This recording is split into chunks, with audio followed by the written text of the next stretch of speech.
All right, welcome to our conversation about human motivation, personality, and human emotion. Again, this is critical for our understanding of how we're going to lead and manage people in our organizations. That emotions are messy, personalities are weird, and we can't quite figure out why people do what they do. This session is going to be fairly theory rich, so I'll try to cover as many key theories as I can to help you make sense of what is going on. The concepts of motivation and why people do what they do are really the blocking and tackling of our job as managers and leaders.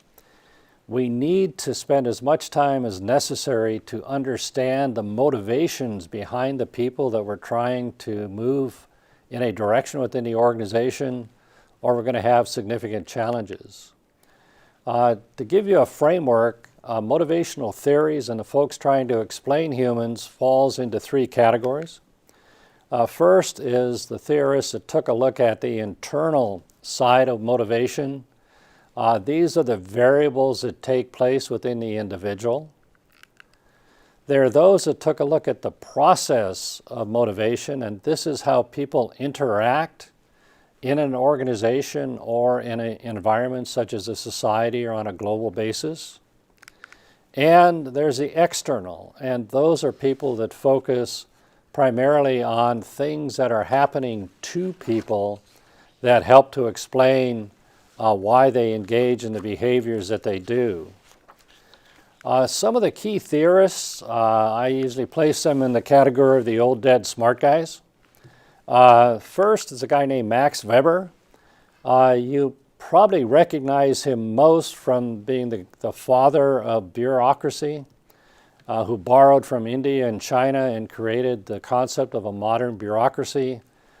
But really what's behind Max Weber's core theories is the Protestant work ethic.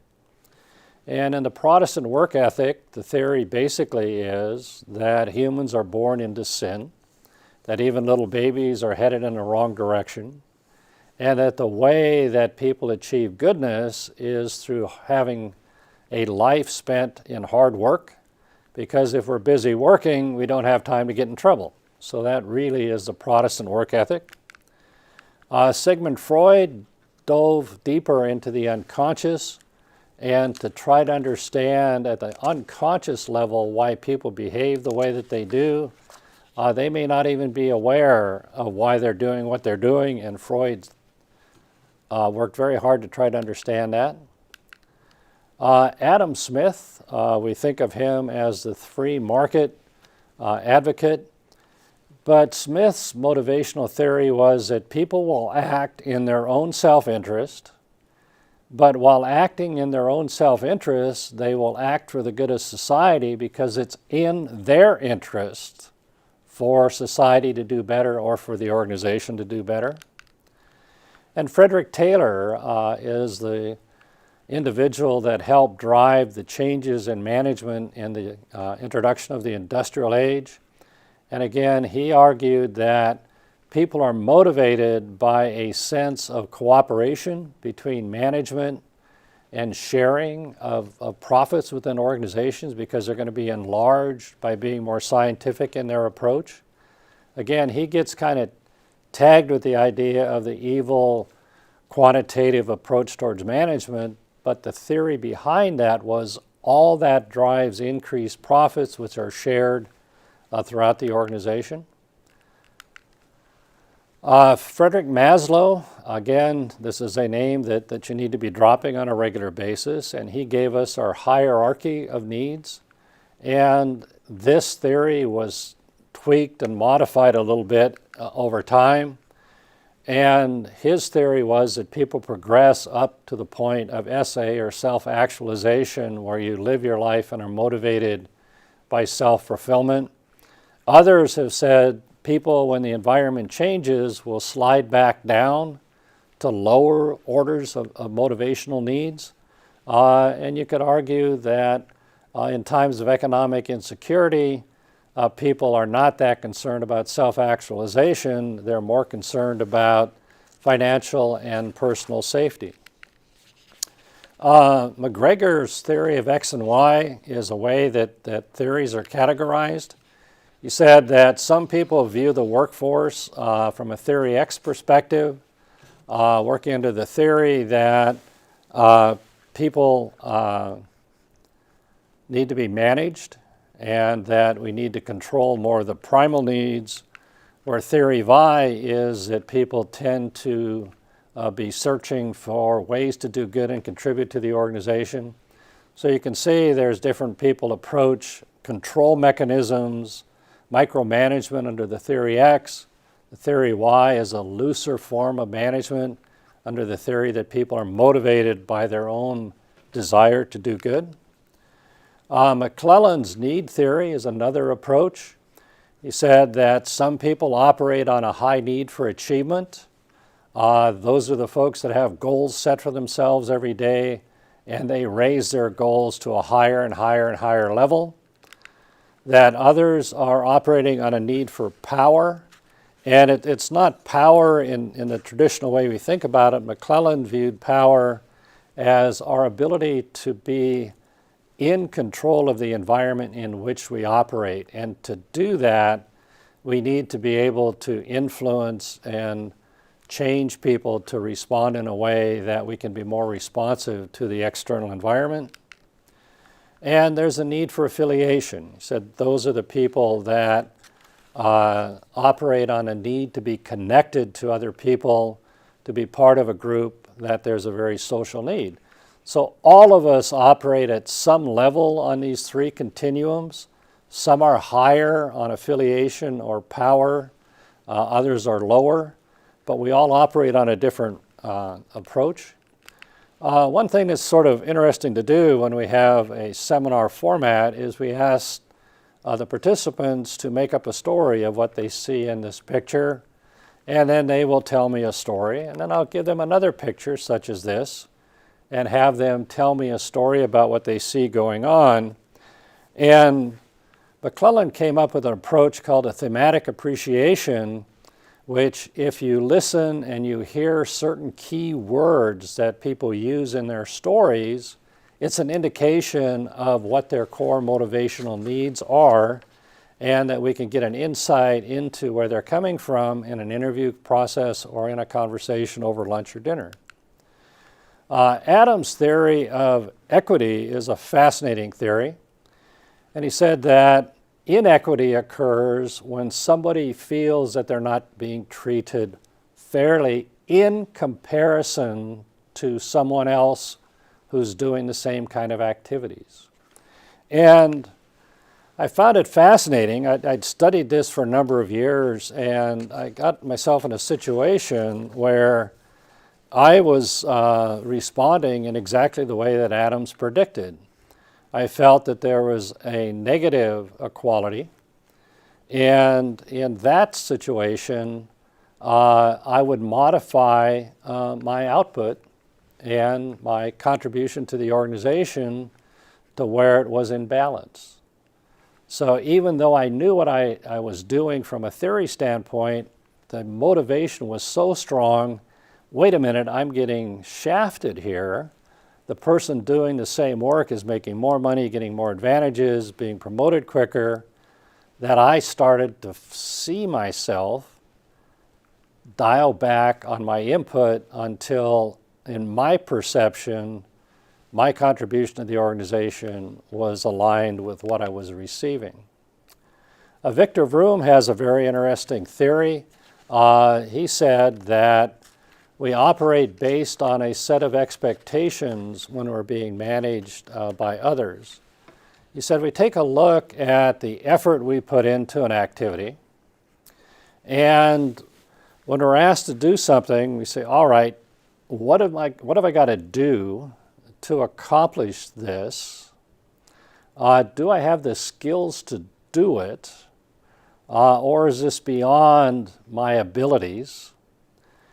Then if my abilities are there to do the job, and I do the job, do I trust that manager to reward me in a way that makes sense. So what's the probability of the reward?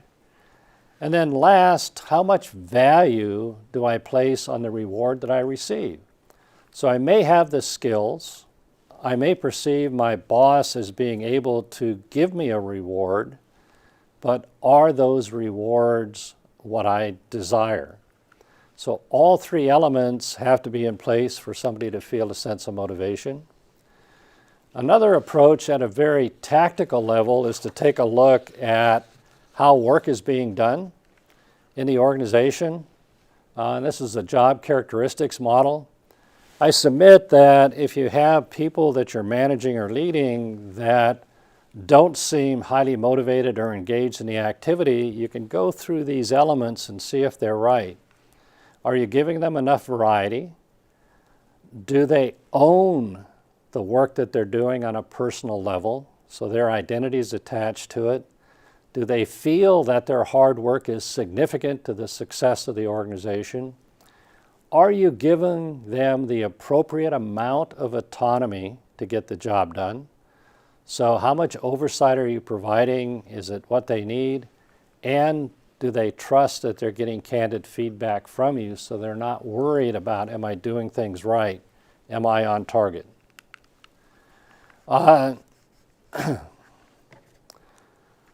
Buckingham and the folks over at the Gallup organization have been studying motivation for a very, very long time. And in the book, First Break All the Rules, this is a very interesting set of questions that are asked in a survey. You can freeze this frame and take a look at these questions, and if you're brave enough, you can develop your own survey, give it to your employees, and see how they're perceiving what's going on. One of the major things that came out of this work was the need to have a friend at work or to have a social relationship at work. My generation came to work to do the job, and our satisfaction was doing the task. We're finding now that the workforce wants to connect with other people. It may be the number of hours that we're asking people to work, the challenging nature of the work, but there's a higher need for social connection for people to feel connected and motivated. So now let's take a look at individual personalities and emotions. Personalities is the sum total of the way in which individuals react and how they interact with others. Personalities are formed very early. There's a lot of research around formation of both personality and social norms. Some argue that by age 12, your personality is extremely well formed, and it's going to take a great deal to change it if you can change it at all. So some of the contributing factors to why you are the way you are. One is heredity. So you'll see a common theme through our discussions that if something is wrong with you, blame your parents. It's their fault. If that doesn't work, go back and blame your grandparents. But we're learning that heredity is a major factor in the creation of who we are. And then there's also societal or external pressures that help form who we are. So from birth to about age 12, the environment that we operate in is also going to help shape our personality. People have studied and tried to classify personalities. I'll give you a few of them. Myers-Briggs is very popular, and they set forth 4 ways in which we can categorize people. People are extroverted. There are people that are sensing, operate more on intuition or more on rules. There are people that are very thinking in their perspective of the world, and there are people that are very feeling-oriented. There are people that are very judging, that are very controlling, and others that are very perceiving. And Myers-Briggs has a very comprehensive test that's been validated and used in the selection process for years and years and years. That also got expanded on a little bit more, and it lays out a 5-factor mode for personality classification. This added, and you can see the themes from Myers-Briggs through this. People that are introverted, extroverted, agreeable, conscientious, emotionally stable, open to new experiences. And again, personalities are neither good or bad, they are. So our job as managers and leaders is to try to get the appropriate mix of people together, of the right type of personalities to get the job done, and then to hire and recruit appropriately. There's some major categories that are starting to be used now in the selection process. One is the concept of locus of control, and that's where we look at the degrees of responsibility, and we'll talk a little bit more about that. There are personalities that are Machiavellian. There's some that operate on degrees of self-esteem, self-monitoring, ability to take risks. There's categories where people are type A. They're the ones that have lists to do. And then there's type Bs that are pretty mellow. And then there are proactive personalities. And again, when you're looking for people to fill certain positions, you can use these psychometrics to help you match the personality to the task and the environment that you're in. One of the things that's coming up right now in the conversation is on a generational issue. And in business, we tend to like to have people with very high internal locuses of control. They'll take responsibility for what happened to them. They're not looking to blame. They understand that they have, to a certain extent, a great deal of control over their lives and what they do, where externals tend to blame outside forces for what's happening to them, and externals tend to look for management or the organization or government to help them accomplish what they want in life. So again, another factor for you to take a look at in your selection of who you're working with. On the emotional side, people tend to operate in three different areas. One is the affect area, and there's a whole broad range of experiences that we are exposed to as we go through life. And then emotions tend to be very intense. So we have anger, we have increased happiness, and that helps us respond to the experiences that we're feeling outside. And then there's moods, and moods are just situations that are taking place. They're not tied to your behavior as a manager or the organization's environment. People just tend to be in that particular state. So recognizing that emotions are a critical part of how things operate, and when we get to the decision-making module, we'll discuss a little bit about how without emotion, we simply are unable to make a decision. On the emotional side, we're hit with this experience, and then there's felt emotion. And then there's displayed emotion, which is how we exhibit our reaction to what we experienced. And then there's emotional dissidence, and that's where we're displaying emotion one way, but we're feeling in another. One of your challenges as you move up the food chain in the organization is you will be allowed a narrower and narrower range of emotions that are acceptable for the position that you hold. Organizations want people in positions of leadership that are very stable and that have their emotions under control.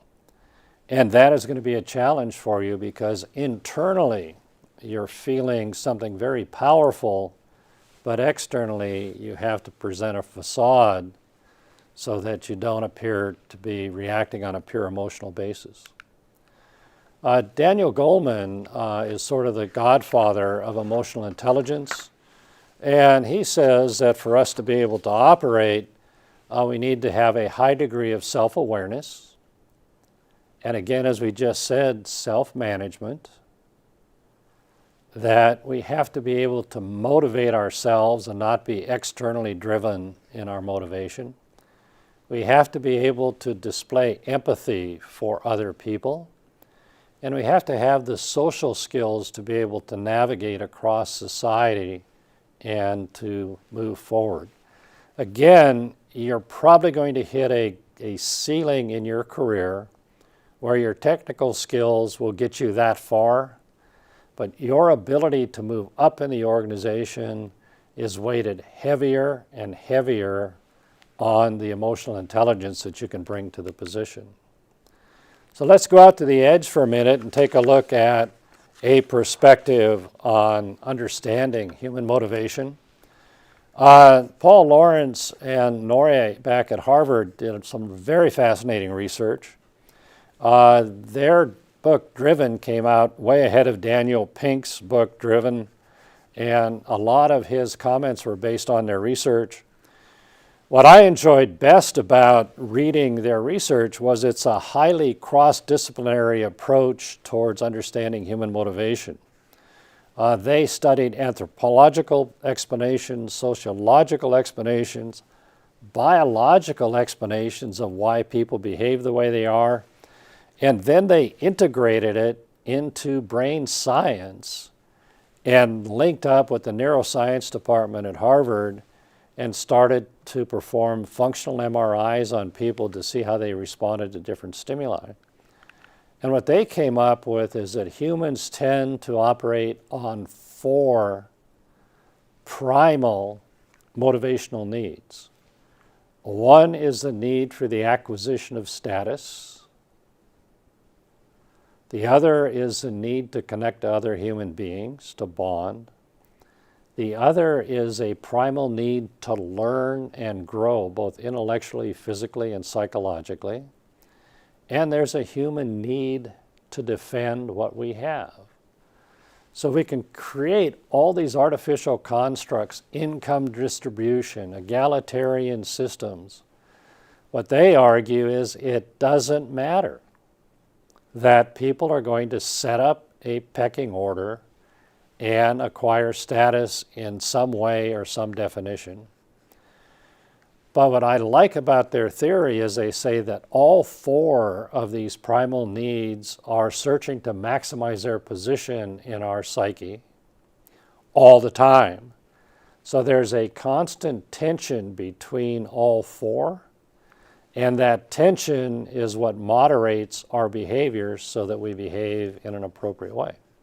So again, a very interesting approach towards understanding human motivation. Hopefully it gave you a stimulation to dig a little bit deeper, and we look forward to our next conversation.